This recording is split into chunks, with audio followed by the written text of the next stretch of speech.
Bonjour à tous, on se retrouve aujourd'hui pour une présentation d'achat Blu-ray et DVD concernant le réalisateur américain Tommy McLoughlin, né un 19 juillet 1950 à Los Angeles. À 20 ans, il suit les cours du mime Marceau à Paris et il rentre à ses 24 ans aux États-Unis et crée la Los Angeles Mime Company, une troupe de mimes participant à des films ou des émissions de télévision. Et c'est à cette occasion qu'il écrira aussi ses premiers scénarios. Grâce à ses compétences de mime, il interprète un robot dans le film Woody et les robots de Woody Allen en 1973, ainsi qu'un robot dans Le Trou Noir de Gary Nelson en 1979, production Disney. Il interprétera aussi un ours mutant dans le film Prophétie le monstre de John Frankenheimer en 1979. On peut noter qu'il est aussi chorégraphe dans le film Le Trou Noir de Disney. On pourra noter enfin qu'il a réalisé le 6e opus de Vendredi 13, Jason le mort-vivant. On va commencer tout de suite avec les présentations d'achat. Le premier disque que je me suis trouvé, il s'agit du film Nuit Noire, One Dark Night en anglais, du genre horrifique, que je me suis procuré sur Blue Cats en Blu-ray pour 8,45€, frais de port compris, voilà. Je vais vous évoquer la genèse de ce film. N'ayant pas réussi à vendre plusieurs scénarios de comédie, McLoughlin et son ami scénariste Michael Hawes décident de réaliser un film d'horreur gothique similaire aux œuvres d'Edgar Allan Poe. Pour trouver l'inspiration, McLoughlin s'est inspiré de son expérience d'exploration des catacombes de Paris, en France, lorsqu'il avait 19 ans. Il résume ainsi cette expérience. C'était la première fois que je ressentais une peur psychologique ou surnaturelle. Il n'y avait rien là-bas, personne ne me poursuivait, mais le simple fait de savoir où j'étais et ce qui m'entourait m'a donné un frisson inoubliable. On va évoquer la pré-prod de ce film. Il est d'abord préparé sous le titre Repose en paix ce film. Et enfin, le scénario a aussi été développé sous le titre Nuit dans la crypte. McLoughlin et Hawes, les scénaristes, ont également eu l'idée d'un groupe de personnes piégées dans un mausolée avec un vampire qui se nourrissait de l'énergie vitale des autres membres du groupe. Après 4 années passées à essayer en vain de vendre le scénario à différents studios, McLoughlin et Hawes ont trouvé un groupe d'investisseurs mormons prêts à financer le film à hauteur d'1 million de dollars à condition que le tournage commence sous 3 semaines. Concernant les acteurs, il cherchait une actrice principale pour incarner l'héroïne du film, et le réalisateur McLoughlin avait une vision précise de celle-ci. Je voulais une belle blonde classique, un peu geek, qui dégageait une certaine innocence et qui allait être tourmentée, se souvient-il. Après avoir envisagé des actrices telles que Sharon Stone et Dominique Dune, c'est finalement Meg Tilly, alors âgée de 19 ans, qui a été choisie dans le rôle. Donc cette actrice, Meg Tilly, est une actrice américano-canadienne née le 14 février 1960 à Long Beach en Californie et d'origine asiatique, entre autres. Elle est la sœur cadette de l'actrice Jennifer Tilly et on a pu la voir dans Fame d'Alan Parker en 1980, donc avant ce film, quand elle pouvait encore être danseuse parce qu'elle s'est fait une blessure au dos grave qui l'a obligée à se tourner uniquement vers le cinéma. On retiendra bien sûr son rôle dans Psychose 2 de Richard Franklin. Dans ce film, on retrouve aussi Melissa Newman, actrice fille de Paul Newman, qu'on a pu voir dans le western Les Géants de l'Ouest de Andrew V. McLaglen. Enfin, le réalisateur choisit l'acteur Adam West, connu pour son interprétation de Batman dans la série et le film de Leslie Martinson de 1966, pour incarner le personnage principal masculin. Pour la photographie, ils embauchent Al Trussell qui a travaillé sur Amityville en 1979 et Le Lagon Bleu en 1980. On va évoquer le tournage. Il se déroule à Los Angeles pendant 28 jours, à la fois en studio et en extérieur, avec un budget de 800 000 $. Les impressionnants effets spéciaux utilisés pour les cadavres ont été conçus par Tom Burman en collaboration avec plusieurs autres artistes. L'actrice Meg Tilly a réellement été effrayée par l'atmosphère qui se dégage du mausolée dans le film. On peut aussi citer que des scènes sont filmées sur la jetée de Santa Monica au pied de l'avenue du Colorado en Californie, à l'entrée du cimetière de Angelus Rosedale au sud de Los Angeles, dans le tunnel de la deuxième rue entre Hill et Figueroa à Los Angeles et au mausolée d'Hollywood. Évoquons maintenant la post-prod. Au cours de la post-production, le montage final du film n'est pas laissé au réalisateur, il est remonté sans la fin originale. Dans la Director's Cut, Ramar transmettait son énergie au personnage de Meg Tilly. Elle se retournait et ses yeux ressemblaient à ceux de Natasha Kinski dans le film La Féline afin que le public apeuré croit que le film n'était pas fini ou qu'il pouvait avoir une suite. Donc Ramar, c'est une entité méchante du film, hein. Mais voilà, je vous en dis pas plus. D'ailleurs, je n'ai pas vu non plus le film. On va maintenant parler de la distribution du film. Il a fait l'objet d'une sortie limitée aux États-Unis le 9 juillet 1982 dans les films de Albuquerque, El Paso, Fresno et Saint-Louis. Puis le 31 décembre à Philadelphie, avant d'être largement distribué par Commonwealth Pictures le 7 janvier 1983 dans tous les États-Unis. Il a été aussi présenté au Festival international du film fantastique et de science-fiction de Paris de 1982. Voilà, donc c'est tout concernant tout ce qui tourne autour du film. On va regarder maintenant cette édition Digipack, donc de Remini Édition que je me suis procuré sur Blue Cats. Donc vous avez à l'avant, donc on voit ici l'entité méchante du film. Cette nuit pourrait être la dernière. On voit les deux acteurs principaux, donc Meg Tilly ici et Robin Evans. Donc il y a un joli artwork pour l'avant, donc on voit qu'on va avoir un livret dans cette édition. Sur le dessus, on retrouve le titre du film en anglais One Dark Night. Sur la tranche One Dark Night, encore une fois, on retrouve juste le méchant ici en haut.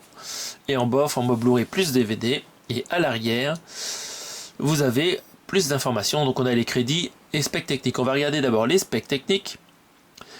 Donc ça nous indique que les langues, c'est français, anglais en dual mono. Sous-titres français, durée en Blu-ray 1h28, son DTS HD. En termes de bonus, on retrouve le livret à tombeau ouvert, 24 pages écrit par Marc Toulek. Et donc le petit résumé du film en haut. Prêt pour une nuit de terreur, une rareté du cinéma d'horreur des années 80 à redécouvrir, le final est superbe. Afin d'intégrer une confrérie étudiante, Julie doit se soumettre à un rite d'initiation, passer une nuit entière dans un imposant mausolée sous le contrôle de deux autres étudiantes. Or, le mausolée est celui d'un ancien mage qui possédait de terrifiants pouvoirs psychiques. Donc voilà, on a de jolies petites photos du film. On voit qu'on va avoir de l'effet spéciaux pratique. Voir ici, voilà, on a des petits éclairs dans les yeux. On va regarder l'intérieur de cette édition. Bon, on a pu trouver des unboxings sur les chaînes des collègues de YouTube. Je pense que Ciné vous a déjà présenté cette édition-ci, vu qu'il la collectionne entièrement. Hop là. Donc ça fait un bout de temps que c'est sorti cette édition. Je ne sais pas s'il y a la date dessus. Bref, c'est écrit tellement petit, c'est galère pour trouver ça. Voilà. On va sortir le Digipack de l'étui. Voilà, c'est déballé. Donc vous avez ici à l'arrière le titre du film One Dark Night, à l'avant l'affiche originale anglaise du film. Une nuit dont il faut se souvenir avant de mourir. Hop, ça vous fera très peur. Donc très très jolie affiche d'époque. Ici quand on ouvre le premier rabat, vous avez le livret. À droite sur le deuxième rabat, on voit encore des têtes de mort. Et Meg Tilly ici à gauche, très joli. Et à l'intérieur, vous avez les deux disques avec des sérigraphies différentes. Hein. Donc sur le DVD, ça va, c'est en bon état. On a donc des morts vivants, en gros. Et sur le deuxième disque que voici, on a une seconde actrice du film. Voilà. C'est étonnant qu'ils ne nous ont pas mis les acteurs principaux du film.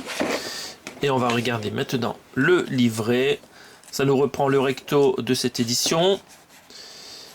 On a encore une autre affiche du film. Vraiment, elle est magnifique celle-là. Les mains de mort-vivant qui s'accrochent aux jambes de l'actrice. Ok. Quelques photos du film. Par-ci par-là. Beaucoup de texte. Hein. Ici, on a une crypte. Vraiment sympa. Hop. Encore une fois ici Hop. Pas mal de morts. Ouais, sympa. Les effets pratiques, ils ont l'air vraiment trop cool. Ah, j'ai vraiment hâte de voir ce film. Il y a encore une autre affiche ici. Le visuel de la jaquette de l'édition américaine, Ronin Flix du film. Waouh, il est aussi pas mal. Regardez-moi ça. Très très joli, livré. Ah, c'est top. Je suis vraiment content de me procurer cette édition pour 8 € et des brouettes. C'est donné. Donc voilà, on a fait le tour de cet achat. Blu-ray. On passe à la suite. Il s'agit cette fois d'un DVD. Je me suis trouvé le film Vengeance diabolique pour 55 centimes sur un lot sur la marketplace de Facebook. Donc c'est un téléfilm, ce film-là, du genre horrifique encore une fois. Le titre anglais de ce téléfilm est Sometimes They Come Back. Traduction parfois, ils reviennent. Donc on va parler de la genèse de ce film.